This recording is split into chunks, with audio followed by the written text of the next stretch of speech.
Welcome back to another episode of ROC Boys Football, continuing to take a look at some of our favorite transfer portal classes, and we are on the Nebraska Cornhuskers. This is a program that my brother and I are extremely excited about. Not only do we have some connections in Nebraska, we've been out to games, some of the best fans in the entire country. Every time we talk about Nebraska, I do just talk about how passionate this fan base is. But Matt Rhule era, there is not many coaches that we are higher on heading into 2023 than Matt Rhule. I thought he put together a very good transfer portal class. Now, before we get into it again, just want to say thank you to you guys, especially the Nebraska fans. You guys have been absolutely awesome with the support. So if you do enjoy the content, consider subscribing to the channel. Over 5,300 subscribers. Truly an incredible number. Can't thank you guys enough for all the support. Dill, without further ado, let's get into it. My take on this, and you take a look at when he took these transfer portal guys, Matt Rhule comes out of spring practice, not really that active in the transfer portal. A lot of these guys were brought in the winter. What does that tell me? Two things, I think. One, Matt Rhule pretty comfortable about where this depth chart and where this roster stood after getting 15 practices in with these guys.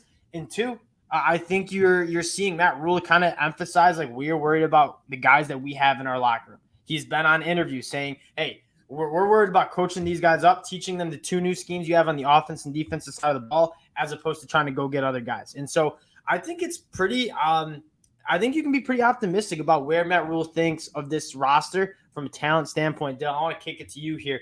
Early thoughts on this Nebraska transfer portal class? Yeah, obviously bucking the trend of these new first-year head coaches coming in and taking 20-plus guys and really kind of overhauling the team, seeing a lot of guys leave, a lot of guys come in.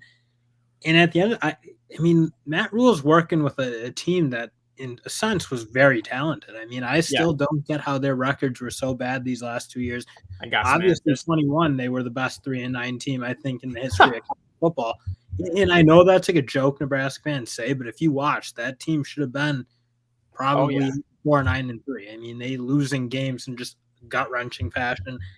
I think the team was, again, there's a lot of things to like about this Nebraska team, and you're bringing in a coach at the end of the day now who makes his money developing players and getting them out of guys, and that's why I think you're optimistic about where Nebraska could go, because again, a good enough team I felt like to be a lot better than I think that point is why you're so excited about the class, right? Only 11 guys coming in through the transfer portal, but a lot of these guys are young kids who really haven't found their stride yet, but were very, very highly touted out of high school. What does that tell you? They have the traits to be good.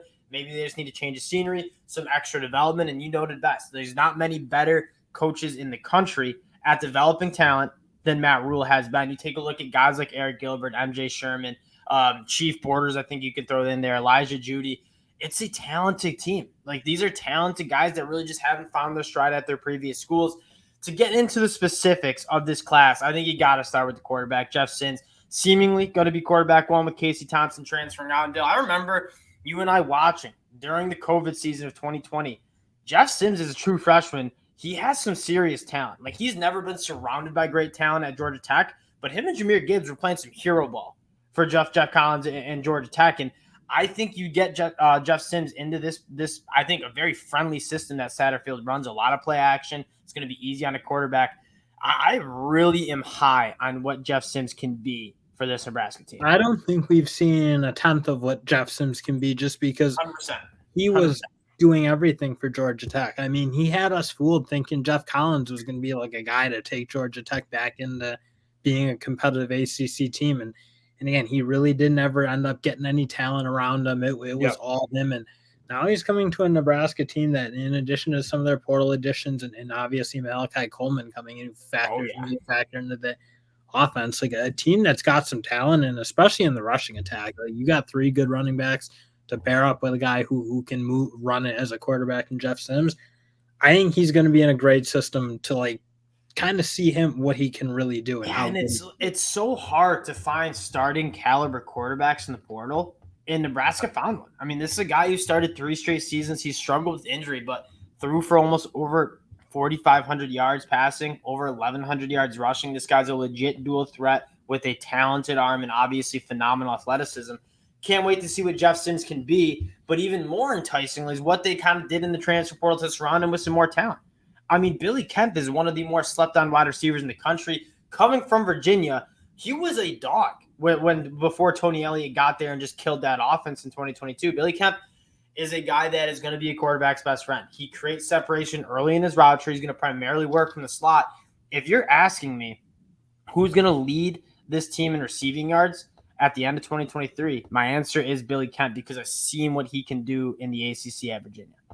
Yeah, again, Billy Kemp's a guy. If you just think about what he was with like Bryce Perkins and when that offense was kind of humming a little Brendan bit, Armstrong, he was they had some really, really good years in that program. Again, obviously last year was a down year for the whole program. Tony Elliott killed that program, but a guy you can play, and then you look at a guy in Josh Fleeks, a guy coming from Baylor, Matt Rhule's old stomping grounds, a guy. Yep. I have a hunch he's familiar with in terms of what he can do. Obviously, an older guy.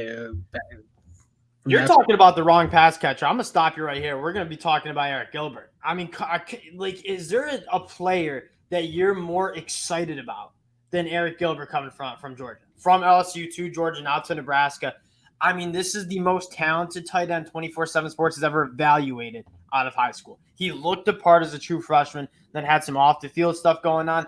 I don't know if there's a better fit for a guy like Eric Gilbert than heading out to Lincoln and playing for Matt Rhule. You're going to see a lot of 2 tight end sets. If Eric Gilbert even reaches 60% of what he can be, he's going to be an all Big Ten tight end. And he's just a guy you want to see play really and play up what he can be, because, again, you saw what he did at LSU for that first year, just talent for days. And I will say there's nobody you trust more than Matt Rhule to get the 100%. Most out of him. And that's what Matt Rhule's been doing his whole football career, especially at the college ranks where he's been really successful, is making guys kind of play up to, or if not better than what anyone would have expected. Yeah, so then you give Matt Rhule a guy like Matt Rhule, quite frankly, is not used to having this kind of caliber from a talent standpoint kind of guy in his locker room. And you give him someone like that, I can't wait to see what he looks like. Then Ben Scott coming over from Arizona State, I at the center position, I think that's one of the more underrated positions on the offensive line, in sense of you're getting a veteran dude who's played a lot of football. He's going to be able to call out protections. That's something Nebraska significantly struggled with. And it did seem like, they needed some work on just the one-on-ones, but there was a lot of blown protections last year. You having a veteran center to get adjusted with the new quarterback, I think, means a lot. There's a reason why Matt Rhule went out and got Ben Scott. I think that kind of solidifies the offensive line. And Dilla, as we move over to the defense, this is kind of where I am a massive fan of what they did, because you're taking a look at some guys who were extremely talented coming out of high school, never really caught their stride at their former schools. A lot of these guys coming from the SEC. Can't wait to see what these guys look like in Nebraska uniform. And they got a versatile crop of guys. Yeah, I mean, looking at MJ Sherman, like he can play inside linebacker, he can rush the passer. Chief Borders, kind of a similar skill set. Yep. And that's what you need in Tony White's defense, because it's kind of more positionless. It's not that base 4-3 that Nebraska's been running, it feels like, for a while, and frankly not running wildly successful for the most of the time. So you're getting guys who are going to fit that scheme, and again, look like if they can be developed into what we kind of think they should be really good football players. And a couple of those guys look really good in the spring game. MJ Sherman looks like, and I heard him on an interview, just like, I'm having fun out here in Lincoln. Like, it seems to be like the definition of a change of scenery is going to help this kid out a lot. But you noted it best. And Tony Elliott's 3-3-5. Having a guy like MJ Sherman who can play off ball, can play and rush the passer off the edge. Same thing with Chief Borders and Elijah Judy. You can play him 5-tech, put him 3-tech. You could even play him at the nose if you want it. Like, he's a guy that you can move all over. It's going to be vital in this Tony White offense. And I am very excited to see how these guys fit in the secondary. You don't really need to take anybody. I mean, you bring out Corey Collar from Florida, but like that secondary was extremely good last year. Overall, transfer portal grade, Dale, I guess I'll kick it to you. How are we grading this transfer portal class out here? It is, to me, fringe A minus B plus. And again, it's not going to rank like that on 24/7 or on 3 or wherever you're looking, because it wasn't huge. It was not the Jeff Brom 30-40 guys. It was not the Coach Prime 30-40 plus guys, whatever it's going to shake out. Or like a Lincoln Riley 21 class where it was just a zillion guys, or 20, I should say. But like, it's got guys who have a lot of talent and just need to be developed. Matt Rhule's forte.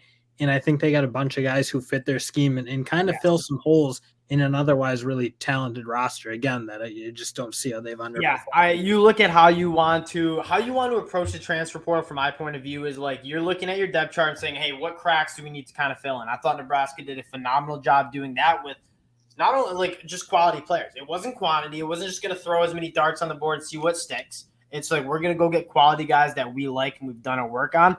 And then when you go out and get quarterback one, like there was not a lot of quarterback ones to be had in the transfer portal. What, maybe like 10 to 12 of them. Nebraska lands one of the more talented guys in the transfer portal, at least in my eyes, with Jeff Sims.